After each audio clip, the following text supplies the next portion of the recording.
right, thank you for being here. Thanks for having me, Jeania. Time is of the essence, so we're going to just go ahead and get started. Anything for you, Jeania. Thank you so Beautiful much. thing, yes. Thank you. All right. I know all across the world, relationships are a huge aspect of society. Yes. And you created an organization that deals with certain or addresses certain issues in relationships, correct? Right. Particularly in the Black community. That's correct. Okay, before we discuss that, I'd like to get to know you a little bit better. Sure. And if you don't mind sharing a little bit about your upbringing, just briefly. Okay, so, well, I am definitely a byproduct of a single-parent family household. And it was interesting, in the community where I resided in St. Louis, Missouri. I was born in St. Louis, Missouri. And so everyone had all their moms were the head of household. And all of our dads seemingly were out and about somewhere. We might see them 2 or 3 times a year, but it was so standardized in our community. That's all we knew. So, grew up in St. Louis, born in St. Louis, in the north side of St. Louis, which was clearly the more economically challenged side of the city. And so I was the youngest. I'm the youngest of 4 children, and my mother, she married my dad, and she had 4 children, but they married right out of high school. Actually, they weren't really out of high school. I think she was 15 or 16 when she got married. My dad was like 17, and they had multiple children, but he went his way and so forth. So that's kind of like my background. So. Interesting. I'm glad to know that a little bit about you. I didn't know that. Yeah, I've never really experienced 2 parents being under the same roof, with the exception of when I went to high school. I did move to Flint, Michigan, and so my dad had remarried, and so I had a stepmom, so there was that dynamic there, but there were a lot of challenges there because although he was married to my stepmother, let's just say he had some issues with the with the commitment part. Okay. Anyway, that's a whole other story for another show. For another show. Oh, so you might be back, huh? Exactly. Yes. Well, with that being said, and even, I don't know if those are different topics that you address within your organization. Right. But we'll discuss that, Okay. I guess. So can you tell us a little bit about your organization? Right. Well, And then also add why you decided to focus on African American relationships. Sure. So keeping it 100, Los Angeles, we'll call it keeping 100 LA. And obviously keeping 100 comes from the urban lexicon, which is our slang way of saying, look, just be real, be honest, be transparent, above and beyond what you normally would be. And the reason why we call it keep it 100 because we want to provide a safe, emotionally safe environment where people can really share their thoughts and feelings around a variety of topics regarding relationships and love and commitment, particularly that exists within our own community.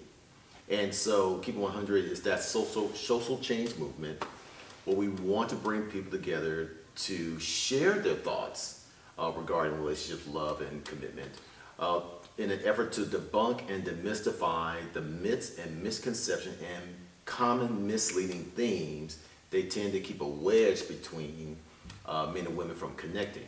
And at the end of the day, it's not just about relationships with who you're going to go out with.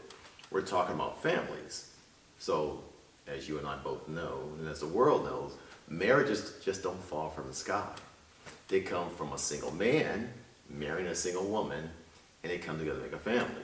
But if the single man and the single woman are dysfunctional, they will multiply dysfunction among the children and in the community. And we certainly have seen a lot of that. So you asked earlier about why to focus on the Black community. I think it's not that we have any apprehension or we're disconnected from what may exist around the world in other communities, but the pervasive dysfunction and devastation of the Black family is so deep and profound. We had to focus on our own community first and address what those things that we have. So we could kind of go on and talk about some of the baseline reasons why we focus on the Black community. The information is quite staggering. Not to mention, you talk to your own colleagues, friends, and associates, and they can talk about their experiences and challenges in the dating arena, particularly in the Black community.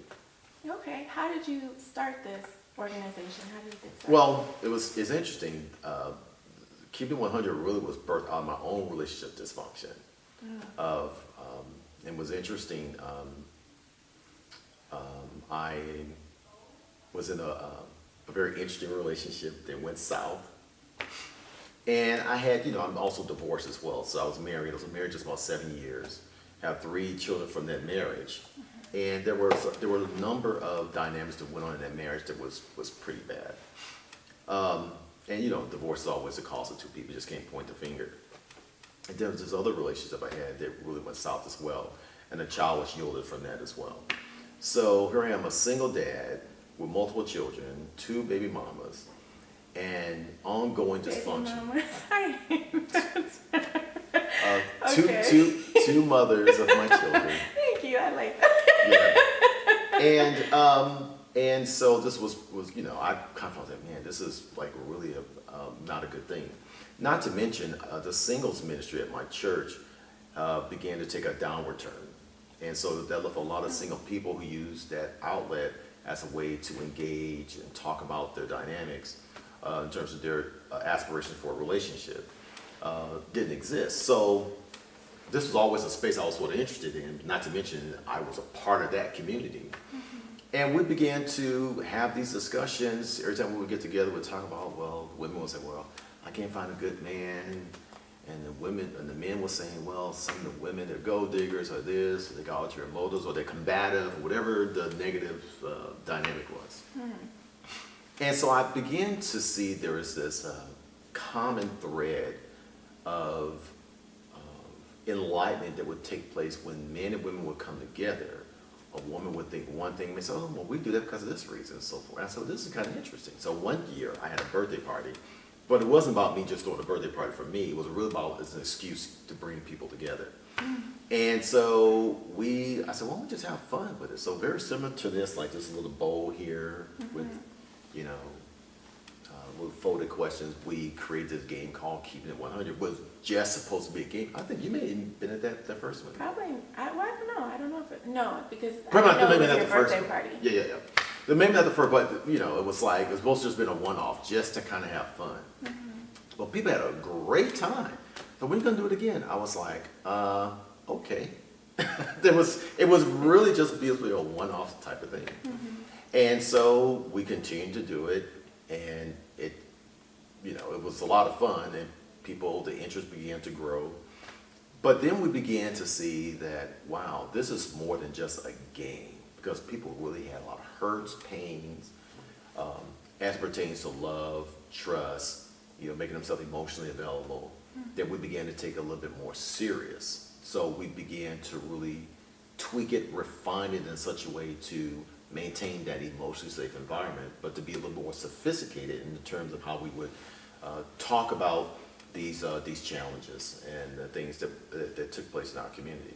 Well, how do you create an emotionally safe environment? You say keeping it 100. Do you feel that people are actually keeping it 100? And I could say, I know generally women are a lot more open and willing to kind of speak their mind about certain things, and men are generally like the guy code type thing. Right. They don't want to share it. So how do you maneuver in that type of environment? Well, I think that's a good question. And one of the first things that I would say that we did, because every time we would host an event, they were always hosted in homes. So we wouldn't use like banquet halls or hotels. There's something about the home environment where it's not standardized for like meetings and things like that, but the variety of seating options, whether it be from the floor to chairs to a sofa and things like that, sort of provides and facilitates a sense of warmth and engagement. That makes sense. Yeah, so the other thing too is the fact that we talk about, we're here to do this, and we try to set the tones, and we're here to talk about our stuff, to talk about love and we'll ask provocative questions. We'll even do icebreakers to kind of take the edge off of some people. Now, don't get me wrong. Even though we think we do a fairly decent job with some of the logistics to drive an emotionally safe environment, I think that there's still people there's a little trepidation about, actually talking about love and what their thoughts. So there are some people who are quiet, and that's fine. But there are some people who clearly were waiting for an opportunity and says, oh my God, I have this question. Or there's a certain line of discussion that's taking place. Now someone's inspired to chime in. And it's interesting, based on some of the things that I've heard, I am completely confident that either a person is just being quiet and not saying anything, or if they're speaking, they're being honest. And it's interesting because you have the dynamic of women giving their perspective and men, we giving our perspective. Some decent moderators there to sort of referee to make sure things don't get out of control. But obviously you can't really tell someone's really being honest. But the level of engagement and the intensity of the discussion would suggest that there's a significant level of honesty that's being conveyed. Okay. So. And you've had with guys, the gentlemen, are they actually participating in the discussions? So we typically have more women than men participating, but the men that come, they do participate. And there's some men who kind of stay back. Now look, I'm just gonna be honest. Obviously, there are some men, there's gonna be some fine women there, so they're looking for the attractive women and type thing. Like they're not trying to really have this thoughtful discussion about feelings and emotions. But they say, she's fine, she's available, can't get the digits. Yeah. What's your IG handle?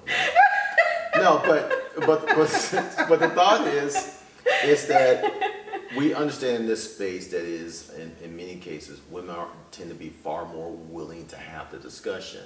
I mean, there are some men, but that's more the exception to the rule. By far, it's more so women. So we try to do things to try to keep it gender balanced, that we can appeal to both. And then it could be something as simple as women encouraging their male counterparts to come, and making sure we dignify the male perspective. So they'll go and tell their homies about coming through.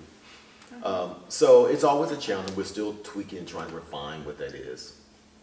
And we try not to make it so much that it's like a hookup type thing, because we're really trying to have the discussion, although hookups have taken place. One thing I would add that we're happy about, although this has not been our attempt, we've had 3 people over the 8 years we've been doing this get married. Oh. There's 3 people that engaged. Probably the 4th one that I know of that's about to get engaged, get married. And the number of dates, you probably had a few dates from Keep It 100. No. You've been turned down. So I think, so there's been, and I think a lot of that has to do with, although that's not our objective necessarily to try to hook people up per se.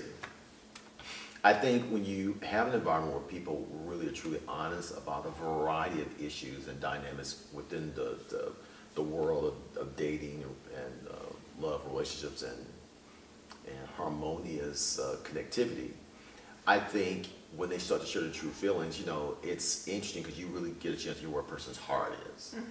And so you transcend the physical. Well, she's fine, but wow, I really like her thought on that. I said, yeah, he seems like a cool guy, but wow, I really love his perspective on commitment. I never really heard that of a guy. Hey, my name is so-and-so, it's nice to meet you. I think things like that are so typically what you don't get, like if you go to a club where the music overtones, everything is about the flesh and the body and how well you move, how good you look, and that kind of thing. Right. Well, I want to talk about the success of keeping it 100, but before that, what you were saying still, it's intriguing for me because you're a man. And so understanding that not a lot of men may show up to a lot of things, whether it's church or just different organizations, being involved, being committed to community things, what have you. What is that for you as a man? What do you what do you know is the reason behind that? From your experience, from conversations maybe, or are Okay, you repeat the aware? question is, Why is it that, I may not have been clear, so I Okay. apologize. Okay. Why is it that we may find that men do not participate in things like, this, or community, events, or church, or things, but in pertaining to keeping it 100, you said it's majority women most of the time, or many of the times. Why do you think that it's such a struggle to have guys committed to participating in these type of... that's, well, okay, so think about church and even time to worship. And I've heard one pastor talk about this, and I thought it was interesting because I thought it really pertained. Or it was interesting that he actually admitted that. He said, but praise is really, it's really more feminine than it is masculine. Not to mention the way that we are raised as men. There are certain things that are masculine and certain things that are not. So a lot of things in terms of sharing feelings and things like that, that's not seen as being masculine. That's not how we are wired. Excuse me. Not necessarily wired, but that's how we are raised culturally. Right. We are raised not to show emotion, not to share our feelings, but to fix things, to be strong, to be virile, to be established, and to be a rock. And oftentimes, among all of that, although culture says that's what we are and that's what we tend to do, and everything in society sort of suggests that, there is that person inside of us that says, I need answers. And maybe they may talk to their closest friends and say, look, man, I'm kind of hurting, so and so, whatever else. There's some men that are more communicative than others, but it's, so when you talk about a format in terms of talking about certain things and feelings and perspectives and how they feel about love and what would get you to commit, it is essentially and inherently non-masculine. Interesting. Based on culture. So what we try to do, understanding that, we try to shift things in such a way to try to get men to respond in certain ways that may not necessarily be consistent with the drivers that culture will say that that's not okay. But to say this is okay. I mean, how many women do you know, or even men that you may have dated in the past, or significant others, and they didn't express their emotions? I mean, we may show that we love you by fixing your flat on your tire, your flat tire, or by repairing something in your house.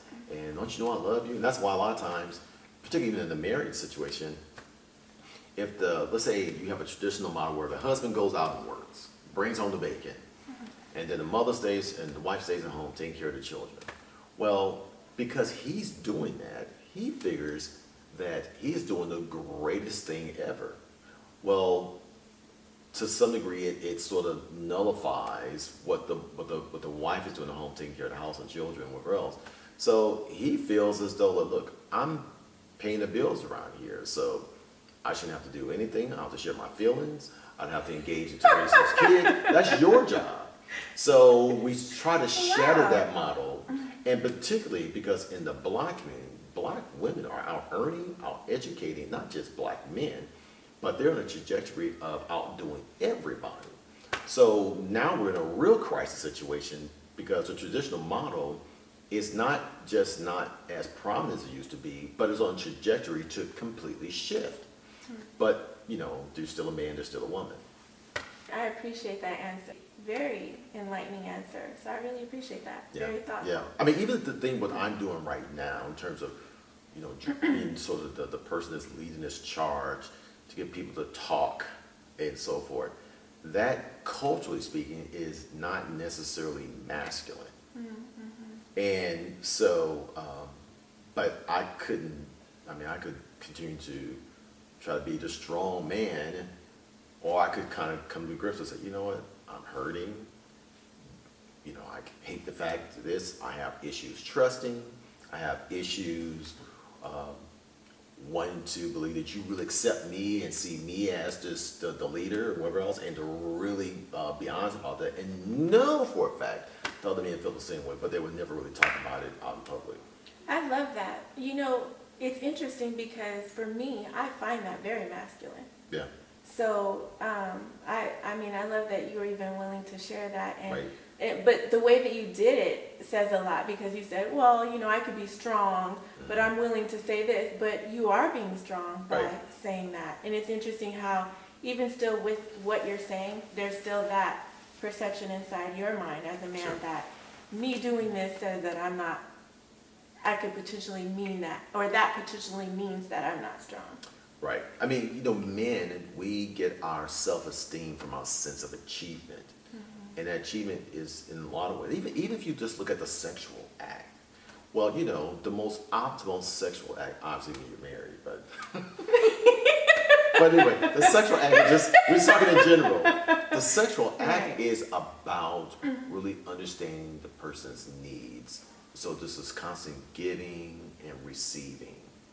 Well, most men, they believe that it's about the size of their penis, and to the degree that they make you climax. Well, they feel as though that what they think they have it all together, and they don't need to ask you what you like or whatever the case may be. And that's how we're sort of raised. I mean, I think that side turns about sex, but the thought is that in every way, form, or fashion, it's about performance. Sex, in the pure sense, is not about performance. It's about intimacy. It's not about, I mean, you know, there may be certain things that a woman may prefer in terms of that sexual experience, but it's not about the man dominating the woman, so to speak, whatever the case may be. But it's about understanding what her true needs are. And I just think, even in the bedroom, as well as other things in life, you know, culture just drives our masculinity and is so not effective for relationships. I agree. Yeah. I love that. Yeah. So I want to talk about the success of keeping it 100. Okay. Can you let everyone know the success that you've had from it starting in a home, Right. and what it is today? Well, you know, one thing I would say is that I'll just say this before I even get started, that, you know, Keeping 100 started with not the intention to being what it is today. It was just really birthed out of a need. And I think a lot of people may have jobs and work a 9 to 5 and do things like that, but there's nothing wrong with really truly finding your passion, embracing it, and moving forward with it. So that's sort of what happened with us. I love that. So, but I would say what's been great, you know, a couple of people getting together having conversations has spawned to a mailing list of over 5,000 people. Wow. We now have a website blog. We're now a nonprofit organization.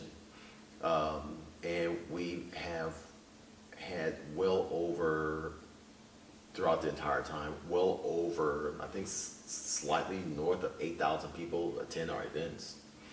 And now we're featured, even though it's a local newspaper, we're featured in the Wave, the Los Angeles Wave newspaper, and just recently there was an article that was published in the LA Sentinel where they featured us as well. Congratulations. Yeah, and now we've expanded to providing master classes or a workshop, what we call master classes. And what master classes are, you know, at the events, there's a variety of subjects that we'll talk about and issues.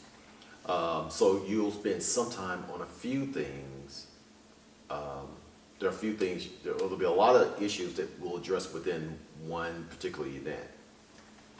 But the master classes gives us an opportunity to go subject by subject and really drill down and take a deeper exploratory diagnostic look at some relationship dysfunction. So like, for instance, our first master class is coming up on Saturday, September the 15th. It'll be in Playa Vista, at the Playa Vista Public Library. And that's another thing too, we have a partnership with the Los Angeles Public Library that's given us carte blanche to have our master classes at any and every library in the Los Angeles area. Really huge, absolutely free. That's awesome. And so the first master class will center around dating. And it's interesting, this is our first time doing it. And just like overnight, we have over 115 people already registered for it. Wow. And the capacity of the room was like 70 people. So we thought, well, maybe we get like 30 or 40. We're north of 100, and it continues to grow. So we know that we're on to something, and that's one of the success I think that's really great, and we're looking for things to come as well. So what is your goal or your intention for keeping it 100? Our goal is to be a part of the effort that is going to halt, slow down, halt, or completely eradicate the momentum of Black relationship dysfunction. You know, it's interesting, you think about microaggressions. And so microaggressions are typically seen as people who are not, or usually conveyed by people who are not part of a certain group. So can you explain what microaggression? Sure. So a microaggression would be it's a stereotypical view about a person or a group that they feel is common that's not insulting. So for instance, if a white person says, "Oh, Jeania, you know, you're very pretty for a Black girl," or that, "Wow, you speak really nice for a Black person," like that's a compliment. So, right. So the thought, and what they're really trying to say is, you know, usually y'all don't talk at all, and usually Black folks are ugly, but I'll do it. I got to. There's obviously an exception here. Exactly. Or it could be, so let's say for another race, let's say a person who's of Asian descent and they didn't get a good grade in engineering, in their engineering class. Wow, how come you didn't get a good grade in engineering and you're Asian? Right. But so that's a little It short story on microaggressions. But that being said too, I'm suggesting there are intracultural microaggressions, meaning that Black people have microaggression about one another. So for instance, True. It's like, okay, you meet a guy, Black guy, he's gonna take you out. Maybe one of the first questions is, "Hey, so, it's kind of nice getting to know you. You say that you are divorced." "Yes, I'm divorced." So, you have children?" "Yeah, well, I have 2 children from that reunion." "Oh, okay. Do you ever see them?" So the thought is that usually you guys are deadbeats, and I need to check you out to see how much of a deadbeat you are, so to speak. Right. Or that a Black guy asks out a Black woman and sit down, takes her to a nice date to the restaurant. He said, "Look, I just want to say up front, it's great here being with you, but I'm not this kind of guy that try to lavish women. So I just ask you to be conscious of what you order on the menu, because I know that you guys typically want to push the boundaries and go years." I mean, and he made it feel as though that he's just being honest up front and whatever else. And woman's like, I mean, you have this beautiful home here, and let's say you want to get a redesign. Let's say maybe it's somebody that's Black who has an interior design company. Right. And I'd love to come to your home, so it gives you a competitive price. "Oh, this is great. Well, I have someone else. I'll let you know. I got to looking at getting a few quotes." Okay. Then let's say that Joffrey Wallenberg comes through and says, "Well, we have an outstanding company. We've done these homes and so forth and whatever else." Just by virtue of that person not being Black, we may infer that their quality is better than a Black person's quality, for whatever reason that may be. Right. We do it all the time. Yeah. So there's some really deep-seated issues that we have that expresses itself in relationships. Not to mention, although we didn't really go here, but the way that we were reared, our past, our view of our dads, our view of our moms, whether they were there or not, and some of the crazy things that we experienced as children, they manifest themselves as adults, and particularly in the dating arena. I'll give an example for me. Exactly. Growing up in St. Louis, I think I mentioned in St. Louis we were poor. Right. But when my mom said, "We're not poor, we po." Yo. I know what she used to say. But it was interesting, growing up, I mean, food was not plentiful. I mean, we were on on welfare, so forth. We didn't get the best of everything. Talk about, fried bologna sandwiches or whatever else. I mean, Wow. that was standard. So it was interesting. My refrigerator would always be kind of empty as a child. So now I'm an adult. And so if my children would say, "Dad, I'm hungry," and maybe it's just that time to eat, and they just haven't eaten, say, "Let me know it's time to fix dinner." What the person that will respond to that would not be their father. It would be that little kid who grew up in St. Louis without food. And so for a while, until I kind of really identified what I was doing, I would feed the children as if I was that starving little kid, saying, "Look, I got food here. I'll give them more food than they should have." I would buy more food. I couldn't stand to see the refrigerator empty. Always have food in there, and I evolved from being the dad to being a grown-up little kid feeding my children, and I had to break that. I had to say, "Wow, okay, that happened when I was younger, but I can flip the script now. I can really hear them say they're hungry. They're just saying they're starving. They haven't had food for weeks. They're just saying, I haven't had dinner yet. You're only talking about dinner, Dad, just dinner." But I'm just saying, Wow. those deficits like that. I mean, not having a lot of clothes and so forth. I mean, when you go to my house, I have tons of clothes in my closet. I'm like saying, why do I have all these clothes in my closet? Because I'm compensating for what I didn't have as a kid. Or that impression of lack as it comes to clothes and shoes and so forth. I got enough clothes now, I can go an entire month wearing something different. Where before, I barely had one pair of socks and one pair of pants that barely fit right. So I just think that it's, whatever that may be, and I'm just talking about for myself in terms of clothing and Right. food and things like that, but everybody has something, and they're compensating in some way for a fashion. And what we try to talk about keeping 100 is to not operate from the script of your childhood. Change the script, close the book, whatever clothes you need to bring to that, so you can now operate as a healthy adult with healthy perspective. But oftentimes, we don't address it. We put chocolate over doo-doo.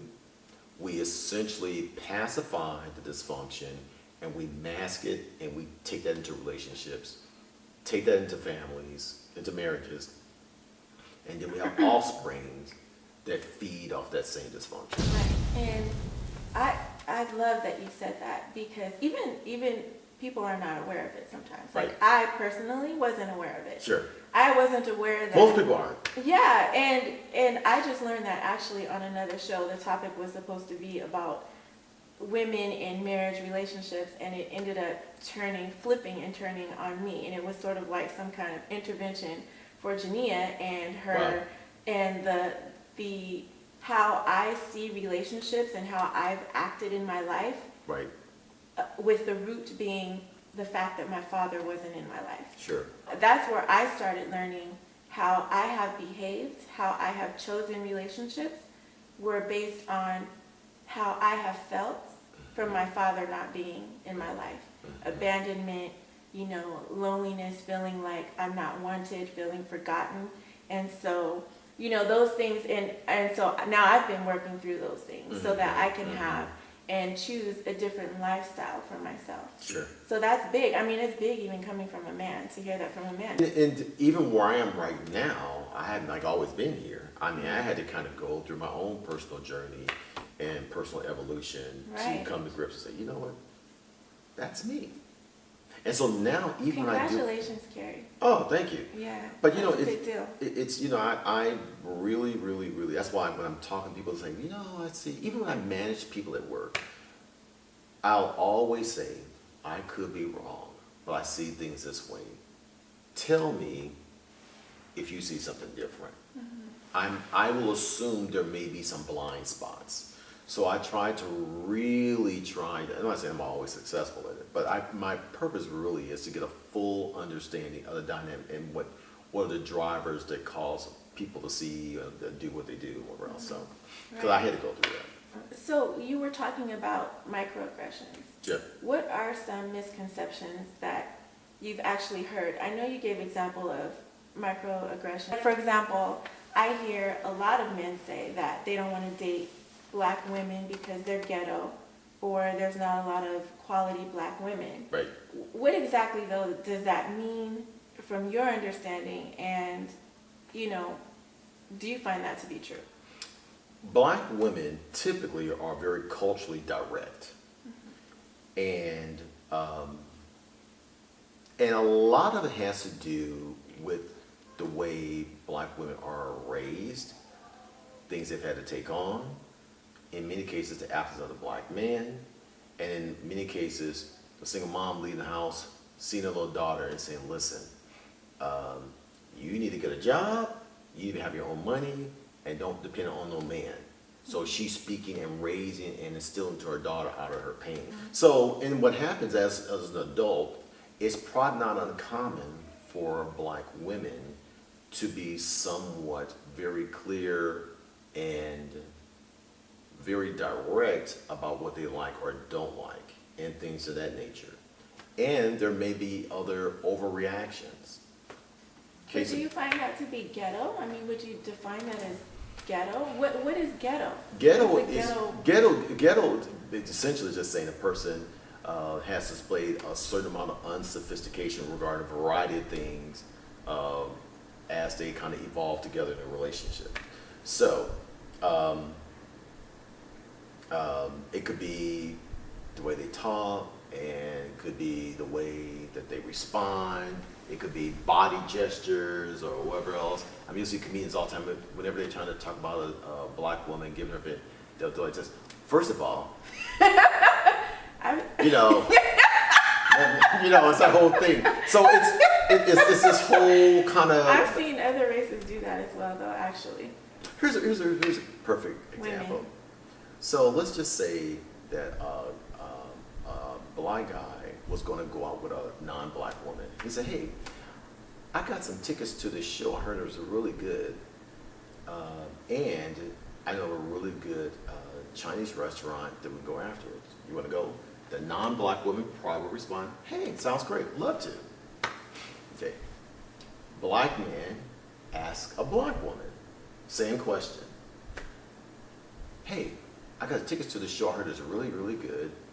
And I have, I know a really good Chinese restaurant we can go there afterwards. Hey, you want to go? First of all, how do you know I'm into that type of show? And why are you disrespecting me and not even asking me what my food preferences are? So while it's a very extreme situation, Oh my goodness. it's because of the trauma that we have experienced with each other, even in the limited 5 or 6 or 7 people we've dealt with, and we paint that with a broad brush. Let me tell you something. White people go out with other white people in this janky, but I bet you white people don't say, you know what, I'm tired of white people, I'm not dating the other race. But we do that. That's true. And our little limited experience, even if we dated 50 people, your 50 people that you dated is not a sample size for an entire race. It's really just a reflection of people who you choose to connect with. But yeah, that's a very good point. But also, I don't know, you know, when you say that, I personally don't know black women, you know, personally, that respond those type of ways. Is that what you're saying? Or, you know. Oh, I do. Not that there's It's not everybody, but right. yeah, I mean, I get what they're saying. Yeah, but my point is that if it's not every black woman, why put the label on black women are ghetto? So that's why. Because we're not we going believe as a race that we are inherently flawed. That's the problem. That's the basis of all of it. So we just need a few episodes or experiences or encounters that are negative. It continues to justify and strengthen the narrative, which is why we believe bringing them together to talk about these things. It says, oh, that's how you guys really think. One woman I remember asked, I mean, she just really didn't know. You know, is it okay that I allow him to pay for my meal? Because I don't want to think that I'm a gold digger. I mean, being proactive about something like that. Or even to the degree that, and I was guilty of this as well, You meet a woman, you get a phone number, you intentionally wait 2 days before you give her a call. Because you don't want to be seen as thirsty, desperate, or whatever else is stalkish. Interesting. And I've heard a lot of women say, if they give you their number, and they don't hear from you the next day, they don't think you're really serious about them. And I'm saying it's almost built in that most men will wait 2 days as a buffer, just because we are predicting you getting turned up on us. We're anticipating somehow, and so we're going to try to, before we even get to know you, we're trying to be participatory in the process of making sure that you don't see us in a certain light when you're probably not seeing us in that light anyway. But it's programmed in us from our few experiences and so forth. Everybody's not that way. Go ahead and pick from there really quickly. That's just a little bonus question, and then we're gonna nothing big. It's one question. Let me see, which question should I choose? This one or this one? Okay, go ahead and look at it. Yeah. Oh, you know what? I want to add. Have you seen misconceptions debunked through keeping it 100? Oh yeah, even for me personally. Okay. Awesome. So you know, I mean, I hear it all the time, and it's nothing magical about it. It's that all the time women get information about men by talking to other women. I would say, I'm gonna assume a man is probably a better expert on a man than a woman. Right. And vice versa. Okay. All right. Go ahead. You can go ahead and read that. Okay. What do you think about texting being the main form of communication in a relationship? I would say that that is a relationship that is going to crash and burn. You know that's very prevalent nowadays. Yes. So texting, while we were in this era of technology and technological advances, communication is huge. And, you know, looking at a person eye to eye, having a conversation is one thing. Even on a telephone, you can kind of hear. But what makes communication is not just the written form that's being expressed. It's the intonation, it's the inflection, it's the tone, it's context. And that gets lost all the time on text message. Yes, it does. So texting, while convenient, and another thing too, texting can be a way to kind of hide behind what you're really trying to say and so forth. I'm just going to say, see what happens and whatever else. And do what you must. But at the end of the day, it's really important to be able to just use texting as a way to say, hey, like how we were doing, like, hey, I'm on my way. Can you make it this time? You can make it this time, whatever else.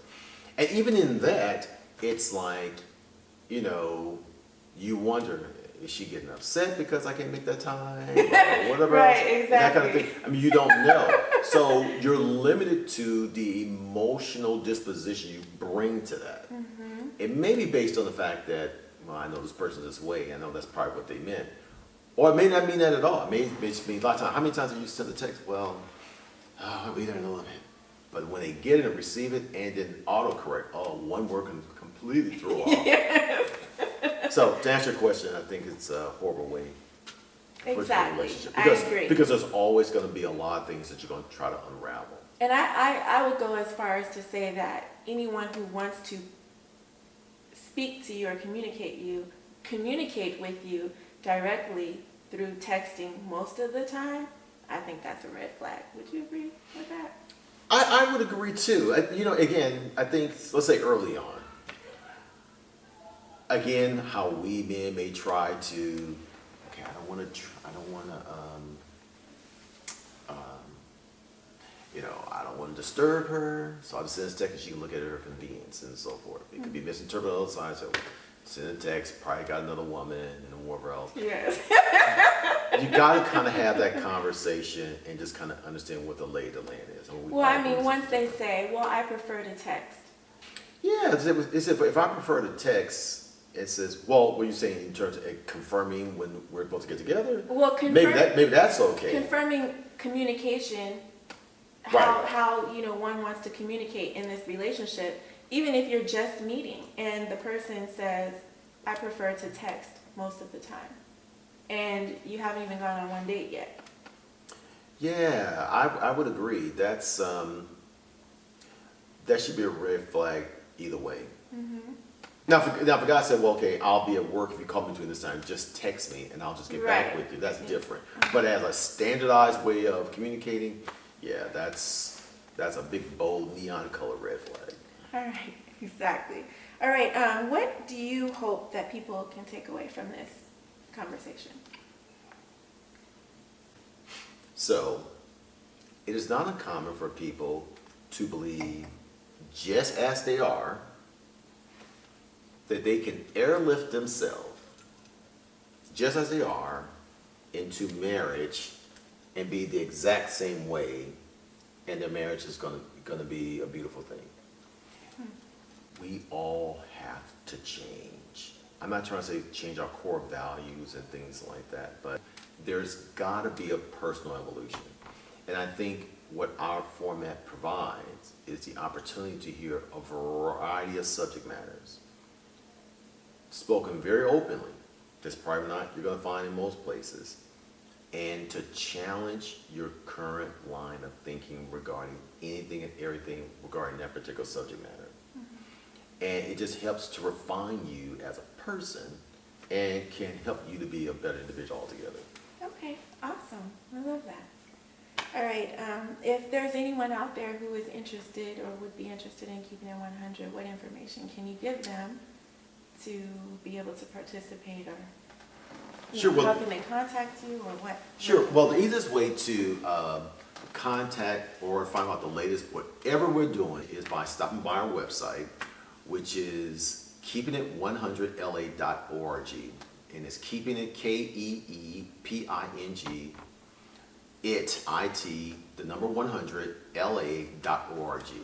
And you can get access to us as well through all of the various social media platforms, Twitter, at keeping100LA, Instagram, keeping100 LA, and on Facebook. Okay, cool. All right, we're about done, but ask you a couple of, just switch gears a little bit and ask you a couple of these questions. What inspires you? Ooh, what inspires me? Two things inspire me, and I try to instill this in my kids. One is the life of Jesus and how he walked the earth and the things that he encountered and dealt with is extraordinary. The other thing that inspires me is the quote by Martin Luther King, which I made this a personal mantra of my own.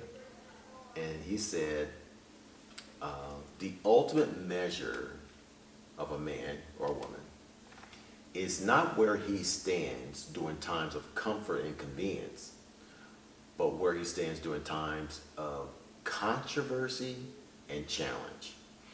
And talk about context. He said that in the midst of major civil unrest in the South, and essentially said the way that you respond to your oppressor says more about you than the person inflicting the oppression.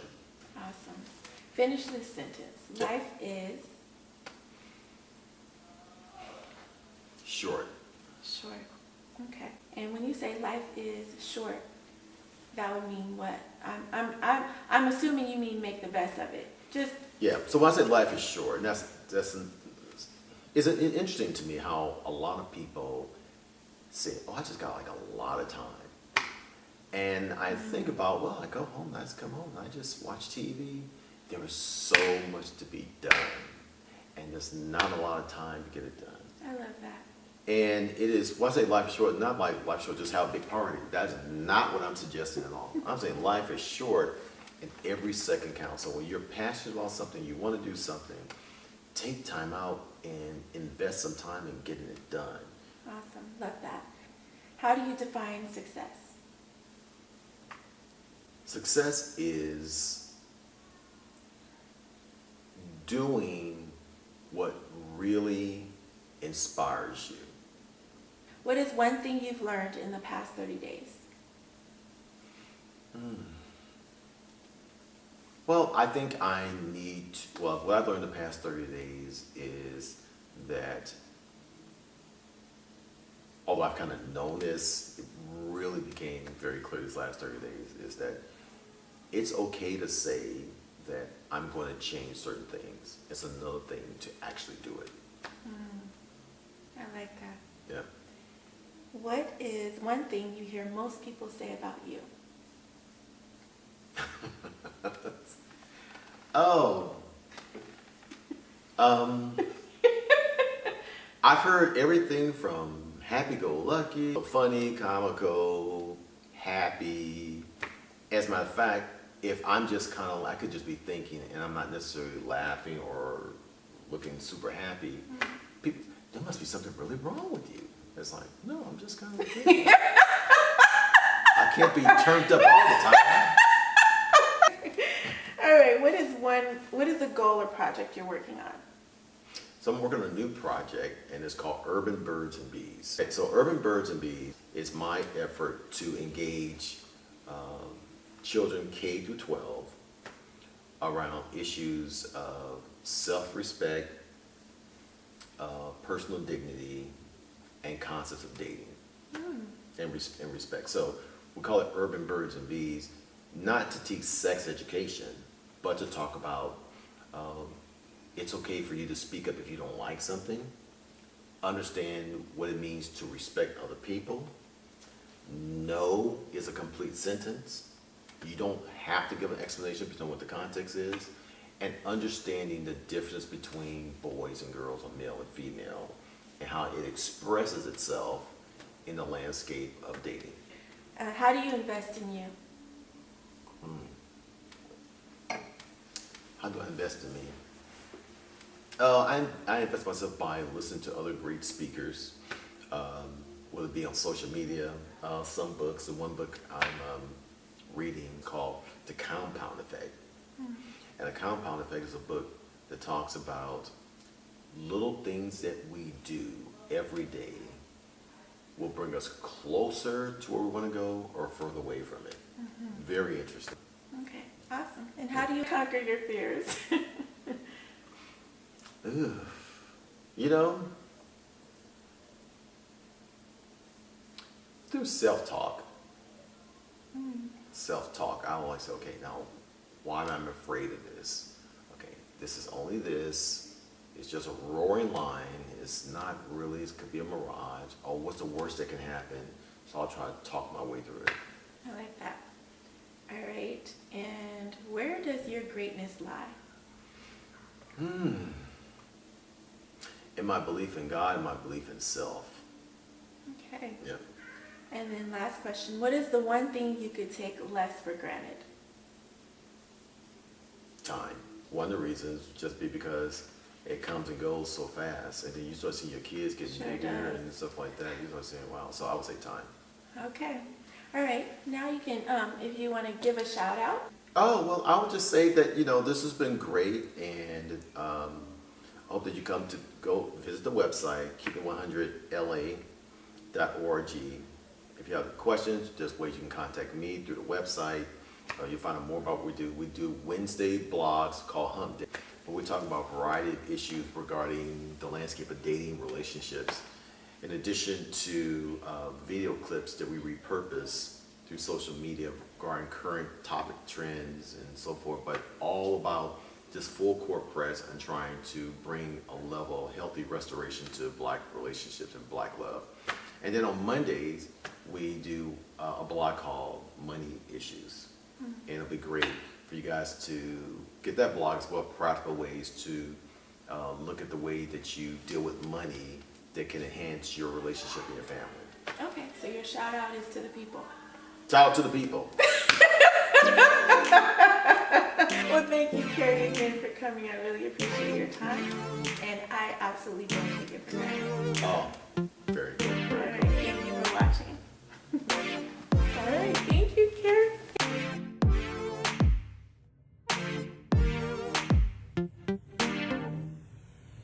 Did you have fun? Yeah, that's very good. Yeah, good exchange. It's like almost like being on Oprah. Just to own that network? It's just being live fed around the world? Yeah. Anyway. All right, let's go. Do I cross Do my whatever legs? you- You have water there, yes. Okay, cool. Very nice. Whatever you like just be comfortable. Okay, all right. Okay. Thank you so much for coming, Kerry. I really appreciate you being here. Is it on me? Yes. Okay. So I know. I know it was on right now. So the easiest way to, okay, gotcha. Okay.